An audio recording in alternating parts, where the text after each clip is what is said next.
Nakikinig sa Target On Air. Target On Air. Eto, iwan muna natin yung paksa na yan at ngayong hapon tatalakayin natin ang isa dun sa napakainit na issue ngayon dyan sa Silang Cavite, yung paghain po ng motu proprio disqualification, yung petition laban dun sa kumakandidatong mayor dyan sa Silang Cavite. Para bang suki si mayor? Ano to, hanggang sa mismong araw ng eleksyon ayaw tantanan ha. Upang bigyan linaw po yan, mas mainam etong makausap natin mga kaibigan. Nasa linya po ng ating komunikasyon ngayon, si Attorney Kevin Enarna. Mayor Kevin, ano po ang konstekto ng inyong pahayag nung campaign sortie tungkol po dun sa libreng asawa para po dun sa mga solo parents sa Mayor Kevin Enarna? Hi, Karex, and salamat sa pagpaanyanya po. Alam niyo po, nung pong March 29 po, nagkaroon po kami ng Grand Rally. Apa? Ito po, joke ko po yan sa lahat po ng pa-meeting namin. Na, kasi po, for 4 hours, ang tagal nila naghihintay.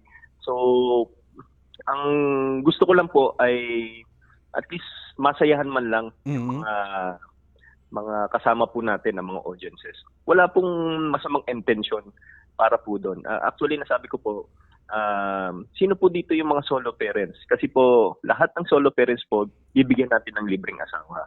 Pero po, after ko po sabihin po yun, palagi ko po sinasabi, biro lang po yun, biro lang. Kasi lahat po ng solo parents, dito po sa bayan ng Silang, ang intention po natin, katulad po ng ginagawa sa senior citizens at PWD, bibigyan po natin ng tigda 2,000 piso ang lahat po ng solo parents. At yun po ay ibabahay-bahay po natin. Parang simpleng joke lang po yun para sa intro po na sa programa po natin para sa senior citizen at PWD and solo parents. Pero wala po talaga intention para po ma-harm po yung mga solo parents. Actually po, ano po talaga, para po yun sa ating pong mga solo parents, intro lang po yun. Kasi po gusto po nating bigyan po lahat ng solo parents. Wala pong pinipili, basta solo parents ka po sa bayan ng Silang, mayaman, mahirap, registered ka po as solo parents, bibigyan po natin ng tigda 2,000 piso at ibabahay-bahay po natin yan sa lahat po ng ng mga solo parents. At sa tulong po ni Congresswoman Julie Sulit Tolentino, sabi niya, Mayor, kung nagagawa sa ibang bayan, kaya rin natin. Kaya yung 2,000 pesos, dodoblehin po natin yan para ang matatanggap ng lahat ng solo parents, tig po 4,000 pesos. At yan po, ibabahay-bahay po natin.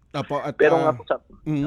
Mayor, nung matanggap niyo itong kopya na to, ano po naging reaksyon ng inyong mga kababayan dyan sa Silang Cavite?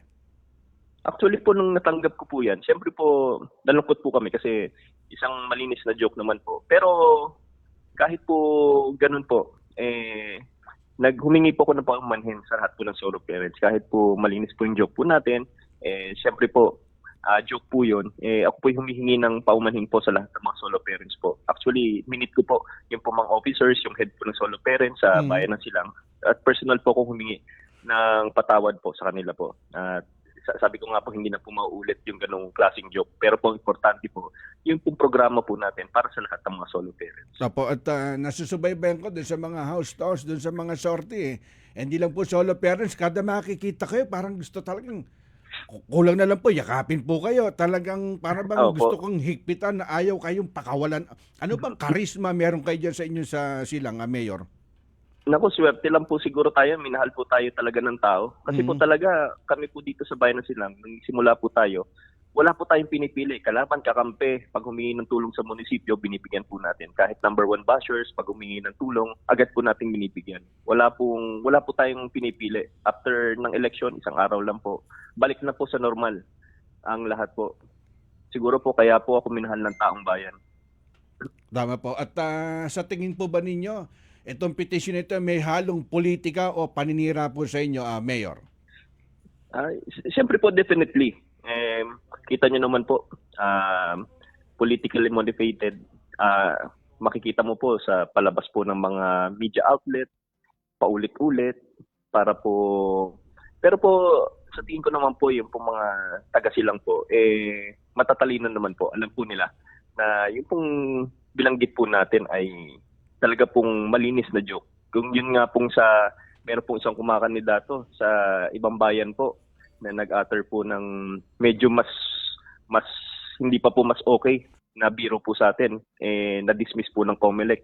Naniniwala po ako na yung pong, very confident po ako na wala pong election offense committed po dito. Apo, at nakapaghain na po ba kayo ng formal na sagot o yung legal na action para kontrahin po yung petition po ng COMELEC po dyan? Wala pa po. Wala pa pong summons na binibigay po yung COMELEC.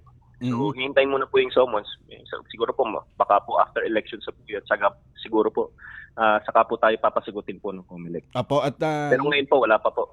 Mayor, 5 araw na lang eleksyon na. Ano damdamin, ano reaksyon ng inyong mga kababayan?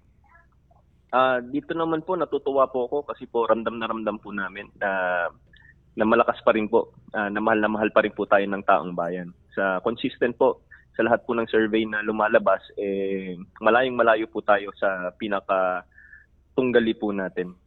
Pinakamalapit na katunggali. At ano yung pinaka-formulang programa nyo na ginawa dyan sa silang, kumbaga sabi nga ano pa yung programa o plataforma na inaasahan ng inyong mga kababayan na talaga naman 101% na i-deliver nyo na, Mayor? Oo. Ngayon po, tuloy-tuloy lang po yung serbisyong walang pinipili, katulad po sa senior citizens, PWD, solo parents, lahat po yun ay bibigyan po natin, walang pinipili. Kasama rin po dito, siyempre po yung mga infrastructure projects po natin, pagpapailaw ng daan, pag-process semento. Pero ang pinaka-main trust po kasi natin ngayon, napapansin po natin kasi na nung nawala po tayo, bumabalik po yung kung sino lang malapit sa tagalista, yun lang ang binibigyan ng tulong. Kapag ikaw ay kalaban, hindi ka sinasama sa binibigyan ng senior citizens. Gusto ko sana mawala na po yun. Yung pong serbisyong may pinipili. Ibalik po natin yung serbisyong walang pinipili. Apo, at minsan may pagkakataon nagawi ako dyan sa Silang Cavite at may mga pagkakataon na yung inyong kababayan imbis na pumunta sa inyong tanggapan, Mayor, parang nakagisnan nyo yung house to house na hindi naman kampanyahan, pero kayo mismo nagpupunta doon sa kanilang tanggapan at kayo na mismo nagde-deliver kung ano yung kailangan nila. Yes. Apo. Ano po kami, diretso po talaga. Pagka panalo po ng last election natin,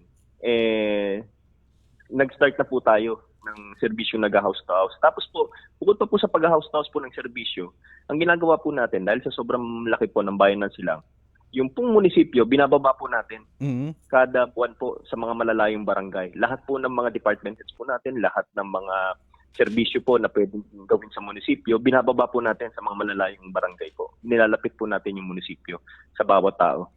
Opo, at panghuling bahagi na lang po, Mayor, at ano pa inaasahan ng inyong kababayan, muling kayong ihalal bilang Mayor dyan sa Silang Cavite?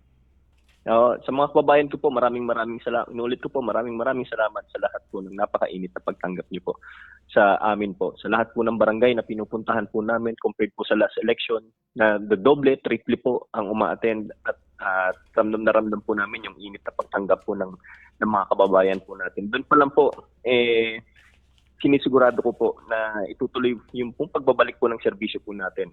Dodoblehin po natin ang pagsisikap para naman po patuloy po tayong mahalin ng mga taong bayan. Opo, at salamat po sa pagkakataon, Mayor. Alam ko, natitirang 5 araw, talagang inaantay pa kayo ng inyong mga kababayan. Kumbaga, gusto ulit kayong masilayan dyan sa Silang, Mayor. Opo. Maraming salamat po sa lahat po.